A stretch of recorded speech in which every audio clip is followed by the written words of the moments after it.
লোহার পেরেক এবং হলুদের চমৎকারী মহা উপায় বন্ধুরা আজ জেনে নিন। এতে হবে প্রচুর উন্নতি, প্রচুর অর্থপ্রাপ্তি এবং তন্ত্র মন্ত্র জাদু টোনা নজর দোষ থেকে মুক্তি। লোহার পেরেক রিপ্রেজেন্ট করে শনি গ্রহকে, আর হলুদ রিপ্রেজেন্ট করে বৃহস্পতিকে। শনি মানে ফাইন্যান্সিয়াল স্টেবিলিটি, আর বৃহস্পতি মানে ওয়েলথ অ্যান্ড প্রসপারিটি। একটি লোহার পেরেক এবং একটি হলুদের গাঁট, এই দুটো জিনিসকে একসাথে করে একটি হলুদ কাপড়ে বেঁধে লকারে কিংবা ক্যাশ বক্সে রেখে দেবেন।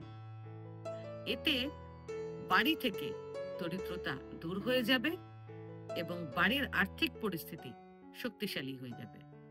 লোহার একটি পেরেক এবং একটি শুকনো হলুদের গাঁট একসাথে করে লাল রঙের কাপড়ে বেঁধে বাড়ির মুখ্য দরজার ওপরে ঝুলিয়ে দেবেন।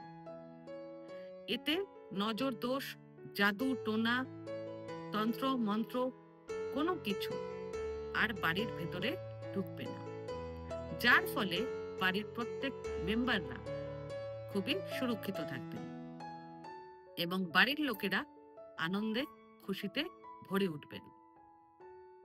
একটি লোহার পেরেক এবং একটি শুকনো হলুদের গাঁট একসাথে করে একটি রূপোর ছোট কৌটোর মধ্যে ভরে রান্নাঘরে রেখে দেবেন। এতে বাড়ি থেকে ঝগড়াঝাটি কলহ দূর হবে এবং বাড়িতে সুখ সমৃদ্ধি আসবে। একটি লোহার পেরেক এবং একটি শুকনো হলুদের গাঁট একসঙ্গে করে কালো রঙের কাপড়ে বেঁধে অশ্বত্থ গাছের তলায় রেখে দিয়ে আসবেন। এতে রাহু ও কেতুর দোষ দূর হবে, সব মনোকামনা পূর্ণ হবে।